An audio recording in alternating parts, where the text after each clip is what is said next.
साथियों, आप सभी का विजन जैम के प्लेटफॉर्म पर स्वागत है। इस वीडियो में हम लोग पर्यावरण के अंतर्गत कुछ टॉपिक को देखेंगे, जैसे कि इसमें हम लोग कीस्टोन प्रजाति, फाउंडेशन प्रजाति, अम्ब्रेला प्रजाति, संकेतक प्रजाति तथा इकोटोन, जिसको हिंदी में संक्रमिका कहते हैं, और कोर प्रभाव अर्थात एज इफेक्ट के बारे में इस वीडियो में चर्चा करेंगे। ये सारे टॉपिक जो हैं परीक्षा के दृष्टिकोण से काफ़ी महत्वपूर्ण हैं और इनसे परीक्षा में प्रश्न पूछा गया है और आगे भी पूछे जाने की पूरी संभावना रहेगी। तो सबसे पहले हम लोग बात करेंगे कीस्टोन प्रजाति के संबंध में कि कीस्टोन प्रजाति क्या होती हैं या कीस्टोन स्पीसीज क्या हैं। तो इनको देख लेते हैं। तो यहाँ पर एक चीज़ याद रखिएगा कि कीस्टोन प्रजाति की जो अवधारणा है यह 1969 में जीव विज्ञानी रॉबर्ट टी पेन ने तब दी, जब वह स्टारफिश और मसल सहित इंटरटाइडल जोन के समुद्री अकशेरुकी इनवर्टिब्रेट के बीच संबंधों की व्याख्या कर रहे थे। तो याद रखिएगा, पूछा जाए कि कीस्टोन प्रजाति की अवधारणा किसके द्वारा दी गई, तो रॉबर्ट टी पेन के द्वारा दी गई। तथा अब कीस्टोन को देखें तो कीस्टोन प्रजातियां वह जातियां हैं या प्रजातियां हैं जो किसी समुदाय में प्रचुरता अर्थात संख्या के मामले में तथा जैवभार की अल्पता के बावजूद, यहाँ कहने का मतलब है कि ये संख्या में भी कम होते हैं और जैवभार की अल्पता में भी कम होने के बावजूद सामुदायिक अभिलक्षणों पर अपना प्रभाव दर्शाते हैं। दूसरे शब्दों में कहें तो कीस्टोन प्रजाति जो है ये जैव समुदायों के अंतर्गत कुछ ऐसी महत्वपूर्ण प्रजातियां होती हैं जो समुदाय के अन्य प्राप्त संख्या वाली विभिन्न प्रजातियों के स्थायी बने रहने की क्षमता का निर्धारण करते हैं। मतलब कि इन प्रजातियों के ऊपर ही उस इकोसिस्टम या परितंत्र या समुदाय की जो अन्य प्रजातियां होती हैं उनका अस्तित्व या उनके संख्या या उनके स्थायी बने रहने की जो क्षमता होती है वो सब इन कीस्टोन प्रजातियों पर काफ़ी हद तक निर्भर करती है। और ये जातियां अन्य जातियों की अनुपातिक प्रचुरता को नियंत्रित करने में महत्वपूर्ण भूमिका निभाने का कार्य करते हैं। जैसे कि जंगल में जो शेर होता है वह हिरन की जो प्रचुरता होगी या जो उनकी संख्या होती है उनको नियंत्रित करने का कार्य शेर के द्वारा किया जाता है। तो इस प्रकार से शेर आपका क्या होता है, वो कीस्टोन प्रजाति की तरीके से कार्य करता है। केवल कुछ ही जातियां होती हैं जो कीस्टोन प्रजाति की तरह कार्य करती हैं, और कीस्टोन जो है ये एक परितंत्र की जैव विविधता को बनाए रखने में मददगार होती हैं। तथा कीस्टोन प्रजातियों के अलावा अन्य जातियां क्रांतिक कड़ी जातियों अर्थात क्रिटिकल लिंक स्पीसीज के रूप में कार्य करती हैं। कुछ क्रांतिक कड़ी जातियां अन्य जातियों के लिए भोजन की व्यवस्था, परागण, बीजों तथा फलों के परिक्षेपण में महत्वपूर्ण भूमिका निभाती हैं। उदाहरण के तौर पर उष्णकटिबंधीय वर्षा वनों में अंजीर की विभिन्न जातियां जो होती हैं ये क्रांतिक लिंक स्पीसीज के तौर पर कार्य करती हैं, या एक प्रकार से कह सकते हैं कि यह कीस्टोन प्रजाति की तरह ही कार्य करती हैं आपके वनों में। और एक चीज़ ध्यान रखिएगा कि अत्यधिक स्पष्ट कीस्टोन प्रजाति जो होती हैं वो कौन होती हैं, शीर्ष मांसाहारी होते हैं। अब ये शीर्ष मांसाहारी ही जो स्पष्ट कीस्टोन क्यों होते हैं, क्योंकि ये शाकाहारियों की संख्या को नियंत्रित कर पारिस्थितिकी तंत्र में प्राकृतिक रूप से संतुलन बनाए रखते हैं। क्योंकि जब शाकाहारियों की संख्या अत्यधिक बढ़ जाएगी तो अतिचारण से कई पर्यावरणीय समस्याओं के उत्पन्न होने का खतरा भी बढ़ जाएगा। उदाहरण के तौर पर यदि जंगल में शेरों की संख्या कम होगी तो हिरणों की संख्या क्या हो जाएगी, बढ़ जाएगी।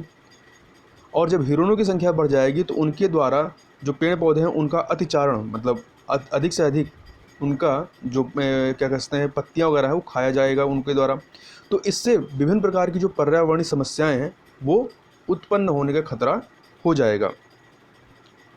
यही कारण है कि कीस्टोन प्रजातियों के संरक्षण को प्राथमिकता दी जाती है तथा कीस्टोन प्रजाति की संख्या कम होने के बावजूद उनका अनुपातिक महत्व जो होता है वो अधिक होता है।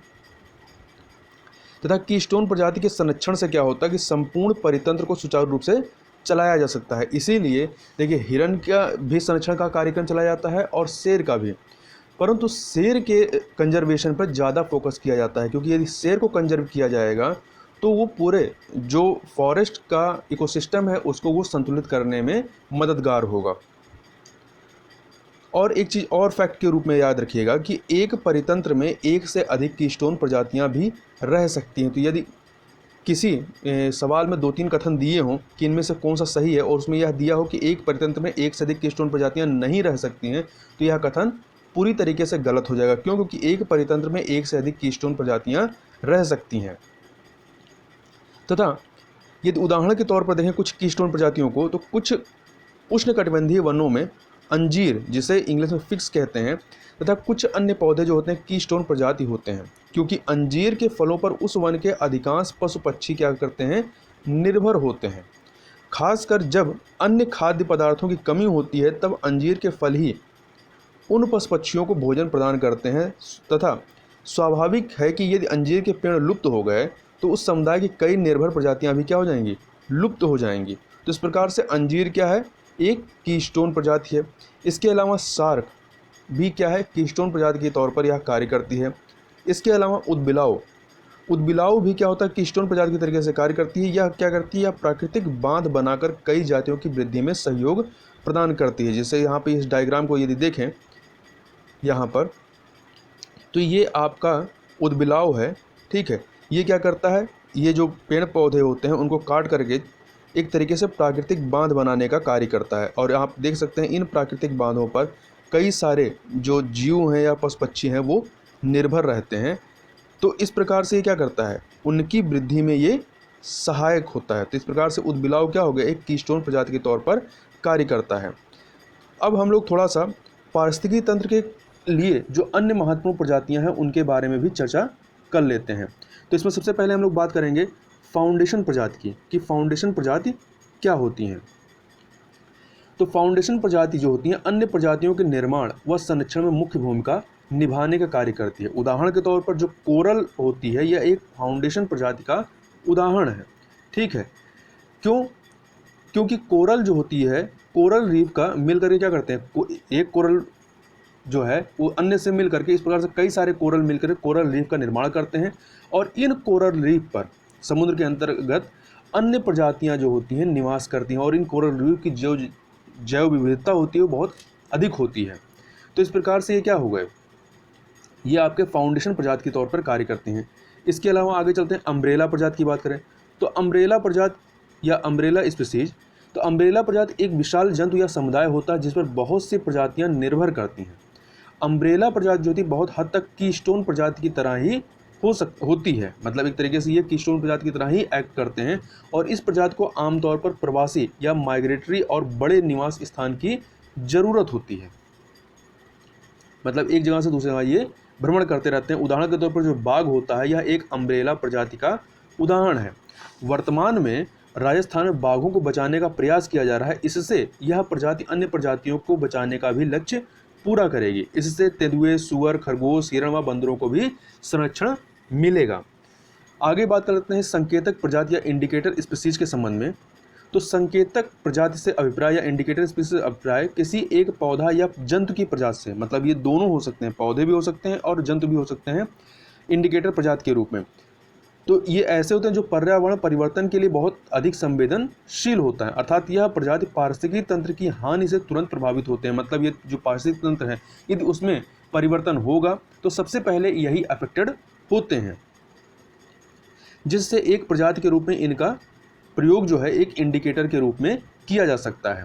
तथा बाहरी प्रभावों में जैसे कि आपका जल प्रदूषण है, वायु प्रदूषण, जलवायु परिवर्तन, तो बाहरी प्रभावों की हानि जो होती है वो संकेतक प्रजाति पर पहले दिखाई पड़ती है। मतलब ये जो इस प्रकार के जो इफेक्ट पड़ते हैं कि जल प्रदूषण है, वायु प्रदूषण या जलवायु परिवर्तन, तो इसका इफेक्ट जो है सबसे पहले इन प्रजातियों पर जो इंडिकेटर स्पीसीज होते हैं इन पर पड़ता है। उदाहरण के तौर पर यदि जल में प्रदूषण का स्तर बढ़ेगा या जल में प्रदूषण का स्तर ज्ञात करना है तो इसके लिए संकेतक के रूप में क्या कार्य करेगी, मछली जो होती है संकेतक के रूप में कार्य करती है। इसी प्रकार जो लाइकेन होता है, लाइकेन ये वायु प्रदूषण का सूचक है। जहाँ पर ज़्यादा वायु प्रदूषण होगा वहाँ पर ये लाइकेन जो होते हैं ये नहीं उगते हैं। तथा लाइकेन याद रखिएगा, लाइकेन दो पादपों से मिलकर बना होता है। इसमें कौन कौन से दो शामिल होते हैं, एक शैवाल होता है, दूसरा कवक होता है। तो लाइकेन के बारे में पीसीएस में कई बार परीक्षा में प्रश्न पूछा गया है। आगे चलते हैं, आगे बात लेते हैं संक्रमिका। संक्रमिका का मतलब इंग्लिश में कहते हैं इकोटोन्स तथा कोर प्रभाव अर्थात एज इफेक्ट के बारे में हम लोग अब यहाँ पर चर्चा करेंगे। तो सबसे पहले हम लोग संक्रमिका या इकोटोन के बारे में बात करते हैं। तो दो या दो से अधिक भिन्न परितंत्रों के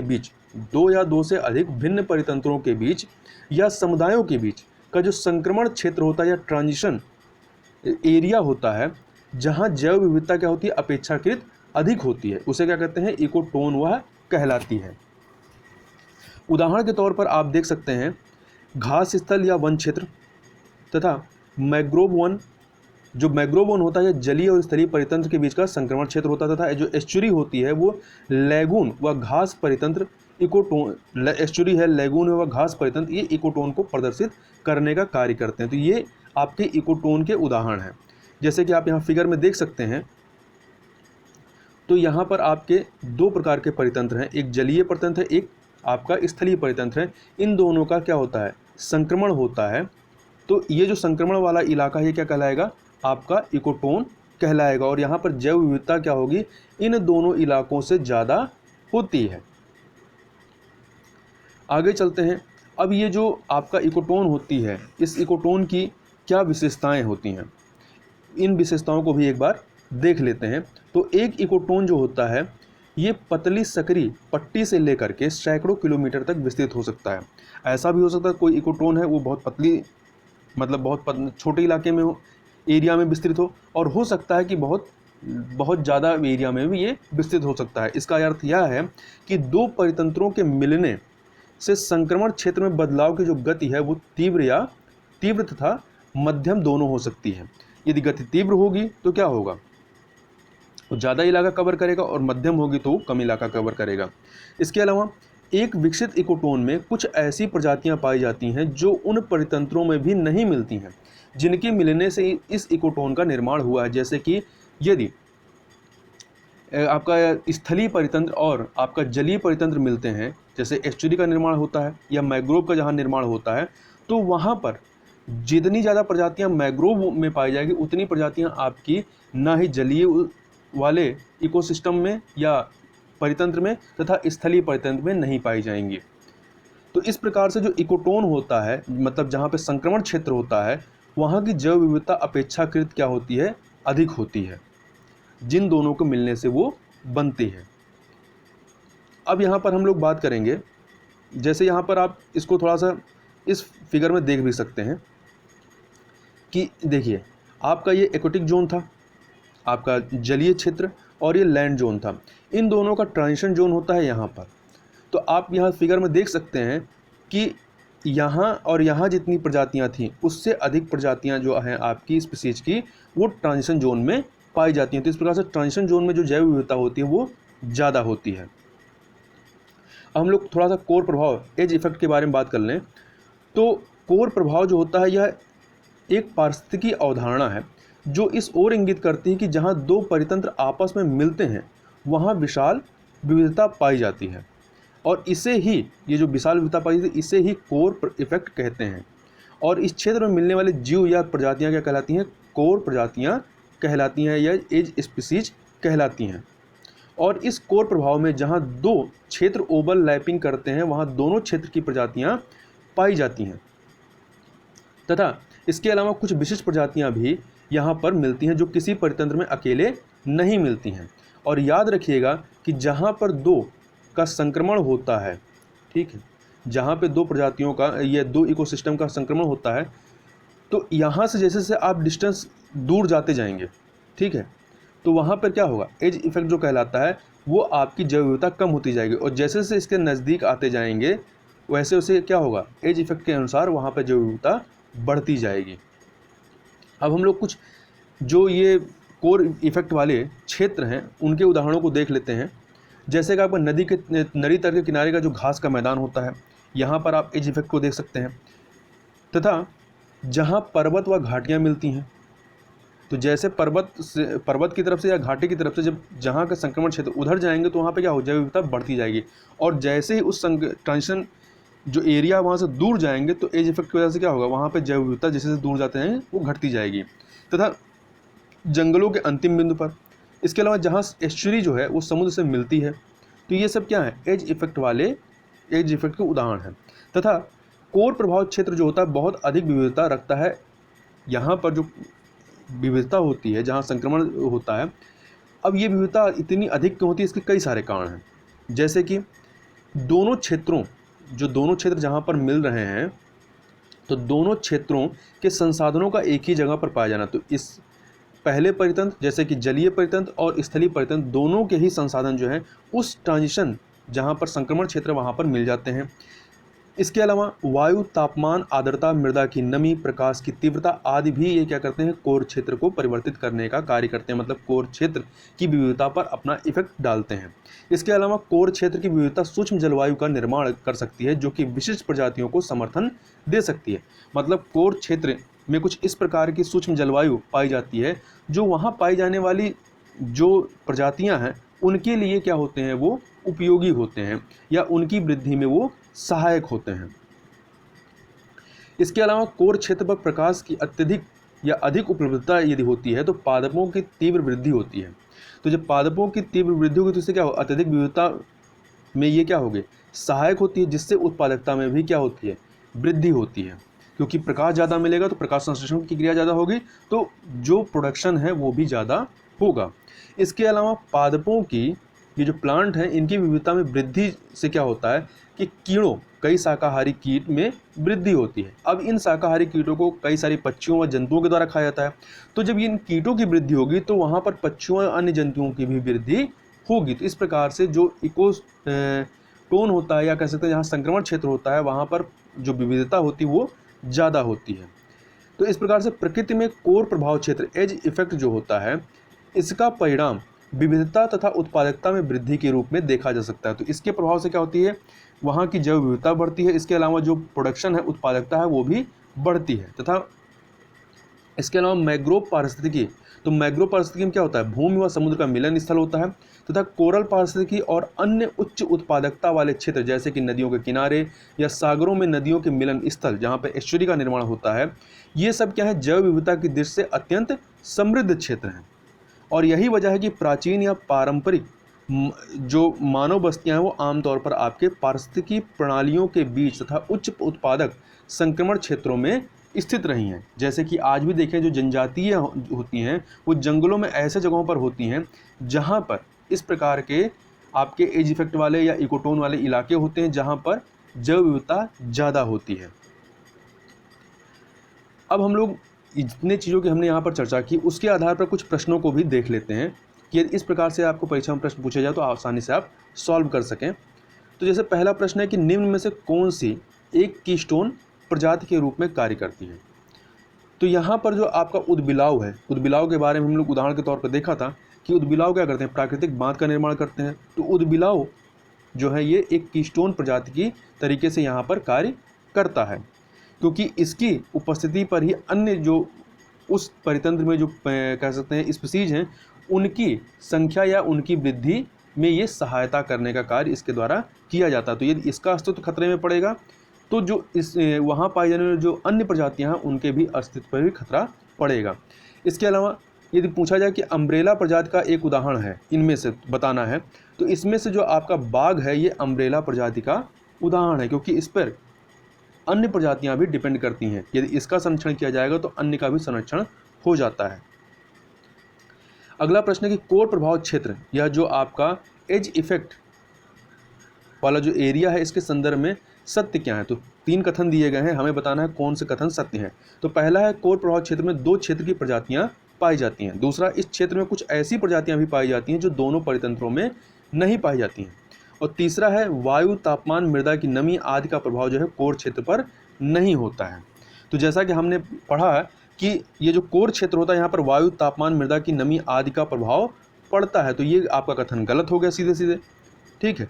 इसके अलावा कोर प्रभाव क्षेत्र में 2 क्षेत्र की प्रजातियां पाई जाती हैं, तो यह कथन एकदम से सही है। और दूसरा, इस क्षेत्र में कुछ ऐसी प्रजातियां भी पाई जाती हैं जो दोनों परितंत्रों में नहीं पाई जाती हैं, तो यह भी सही है, इसकी भी चर्चा हम लोगों ने की थी। तो इस प्रकार से पहला और दूसरा क्या हो गया, सही हो गया। तो यहाँ पे ऑप्शन में आपका ए सही हो जाएगा, केवल 1 और 2। अगला प्रश्न है कि कोर प्रभाव के उदाहरण बताइए, के उदाहरण हैं, तो इनमें से बताना है कि कौन से कोर प्रभाव के उदाहरण हैं। पहला है नदी तट के किनारे घास का मैदान, पर्वत व घाटी का मिलन क्षेत्र, एस्चुरी, जंगलों का अंतिम बिंदु। तो ये सारे चारों के चारों क्या हैं, कोर प्रभाव के उदाहरण हैं, एग्जाम्पल के तौर पर कार्य करते हैं। तो इस प्रकार से डी ऑप्शन 1, 2, 3, 4 ये आपका सही हो जाएगा। तो इस प्रकार से यहाँ पर हमने इन सारी चीज़ों को विस्तार से समझने का प्रयास किया। तो इस वीडियो में बस इतना ही, मिलते हैं नेक्स्ट वीडियो में, तब तक के लिए बहुत बहुत धन्यवाद।